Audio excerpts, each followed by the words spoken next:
सभापति महोदय, सर्वप्रथम मैं बहुजन समाज में जन्मे सभी संतों, गुरुओं, महान पुरुषों को नमन करता हूं, जिनमें महात्मा ज्योतिबा फूले, डॉक्टर बाबा साहब अम्बेडकर और माननीय काशीराम साहब को मैं याद भी करता हूं आज के दिन पर।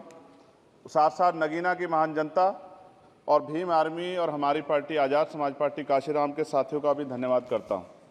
इसके बाद अपने कुल गुरु जगत गुरु सदगुरु रविदास जी महाराज को भी मैं नमन करता हूं, जिन्होंने दुनिया को लगभग 600 साल पहले बेगमपुरा शहर के रूप में दुनिया का सबसे महान लोकतांत्रिक दर्शन दिया। अध्यक्ष महोदय, माननीय सभापति जी, 14 अगस्त 1947 को ये देश अंग्रेजों के अधीन था। 15 अगस्त 1947 को हम लोग आज़ाद हुए। 16 अगस्त 1947 को देश आज़ादी में था, लेकिन धन धरती राजपाट में बंटवारा नहीं हुआ। जो साधन संसाधन थे उनमें बंटवारा सही रूप से न होने के कारण एक बहुत बड़ी आबादी सुविधाओं से वंचित और सम्मान से वंचित रह गई। उनको सम्मान देने के लिए और अंतिम व्यक्ति तक सुविधाएं पहुंचे, इसके लिए लोकतंत्र की व्यवस्था हुई।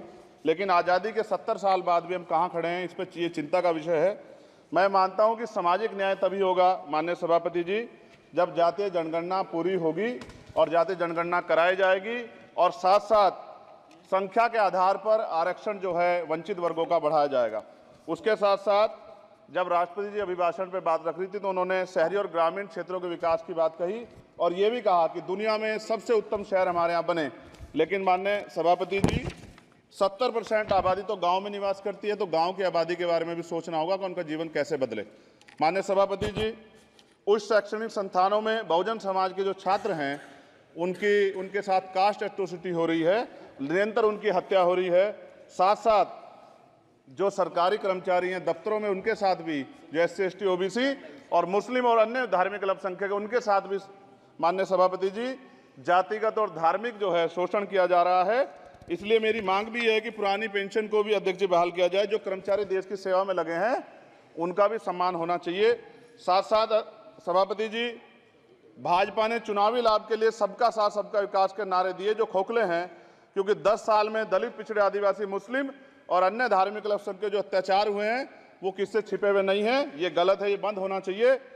सभापति महोदय जी, महामहिम राष्ट्रपति जी के अभिभाषण में निजी क्षेत्रों में SC ST OBC को रिजर्वेशन देने का कोई उल्लेख नहीं हुआ है, जो कि आज चर्चा का विषय, क्योंकि 98% प्राइवेट सेक्टर है, 2% सरकारी सेक्टर है, तो 98% प्राइवेट सेक्टर में भी हमारी हिस्सेदारी की बात होनी चाहिए।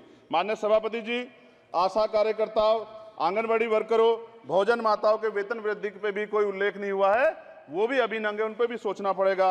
माननीय सभापति जी, जिस क्षेत्र से मैं चुन के आया हूं नगीना से, वो बहुत पिछड़ा क्षेत्र है। उस क्षेत्र में कोई विशेष आर्थिक पैकेज नहीं दिया गया, रोजगार की सेवाएं नहीं है, नौजवान पलायन करता है। IIT, IIM, एम्स, केंद्रीय विद्यालय आदि शिक्षा में और चिकित्सा संस्थानों की स्थापना होनी चाहिए, जो कि नहीं है। और माननीय सभापति जी, मानसून सत्र आ गया है, मेरा क्षेत्र बाढ़ से बहुत प्रभावित है, इसलिए मैं आपसे आग्रह करूंगा कि वहां के लोगों को बाढ़ से निजात दिलाई जाए।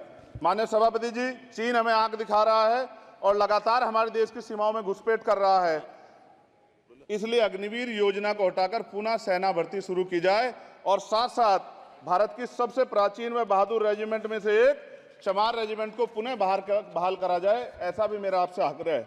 माननीय सभापति जी, पिछले सारे प्रधानमंत्रियों ने मिलकर जितना कर्ज लिया है उससे दुगना कर्ज हमारे वर्तमान के प्रधानमंत्री जी ने लिया है। किसान अगर अपना कर्ज माफ कराने के लिए जाता है तो लाठी झेलनी पड़ती है, जबकि सरकार ने धन्ना सेठों का 15 लाख करोड़ रुपया माफ किया है। इस ओर हमें ध्यान देना पड़ेगा, हमारी आने वाली पीढ़ियों को ये कर्ज चुकाना पड़ेगा। माननीय सभापति महोदय जी, किसानों को MSP की लीगल गारंटी तथा किसानों का कर्ज माफ होना चाहिए। साथ साथ 2 अप्रैल 2018 को SC ST के बच्चों पे बहुत बड़े पैमाने पे मुकदमे लगे थे, वो हमारी लड़ाई सही थी, ये सुप्रीम कोर्ट ने माना और बाद में सरकार ने माना, वो मुकदमे तुरंत वापस होने चाहिए। माननीय सभापति जी, प्रेस जो है उस पर भी शिकंजा कसा जा रहा है, जो पत्रकार सरकार खिलाफ बोलता है नौकरी से हाथ धोना पड़ता है, और सोशल मीडिया हमारा हथियार है, उस पर तरह तरह के प्रतिबंध लगाए जा रहे हैं और विरोध करने वालों को सोशल मीडिया हैंडल भी सस्पेंड करा दिए जा रहे हैं। साथ साथ सभापति जी, पेपर लीक और परीक्षाओं के कैंसिल होने से देश के नौजवानों का भविष्य खतरे में है। नीट, यूपी सिपाही भर्ती सभापति जी और 69,000 शिक्षक भर्ती में आरक्षण घोटाला हुआ है, कोई पूछने वाला नहीं। खून के आंसू रो रहे हैं बच्चे, बेरोजगारी का दंश युवा झेल रहे हैं। इसलिए मेरा आग्रह है कि युवाओं के लिए कृपया समाप्त करें चंद्रशेखर जी। माननीय सभापति जी, मैं पहली बार बोल रहा हूं, आप कहेंगे मैं बैठ जाऊंगा, मैं आपकी बात, मैं संवैधानिक मर्यादा का पालन करूंगा, मगर हम तो माननीय सभापति जी सुन ही रहे हैं। आप बोलिए, 1 मिनट। धन्यवाद, धन्यवाद। 1 मिनट और बोलिए। अध्यक्ष सभापति जी, नारी सम्मान की बात करने वाली सरकार, हमने मणिपुर देखा सर, हमने पहलवान बेटियों का हर्ष देखा सर, और हमने सर हाथरस की बेटी का हर्ष देखा सर, और हाथरस के परिवार को जो वादा किया था सरकार ने वो भी पूरा नहीं किया। और महिलाओं में भी, स्पेशली दलित, पिछड़े और मुस्लिम वर्ग की, आदिवासी वर्ग की महिलाओं के साथ आज भी एनसीआरबी का डाटा कहता है सर, जो जुल्म हो रहा है वो सहनीय नहीं है सर। साथ साथ कोविड में तैरती, हमने कोविड में बहुत सुना सर, कोविड में तैरती लाशें भी गंगा में हमने देखी है सर, और मजदूरों का हाल भी हमने देखा है। सभापति जी, बस सब समाप्त कर रहा हूं। नोटबंदी पे छोटे मझले उद्योग की जो कमर टूटी वो भी हमने देखी है। सभापति जी, शैक्षणिक संस्थानों, विश्वविद्यालयों में, चिकित्सा संस्थानों में ओबीसी एसटी के योग्य अभ्यर्थी को एनएफएस करके जिस तरह निकाला जा रहा है, लेटरल एंट्री करके जिस तरह हमारे रास्ते बंद किए जा रहे, ये भी हम देख रहे हैं सभापति जी।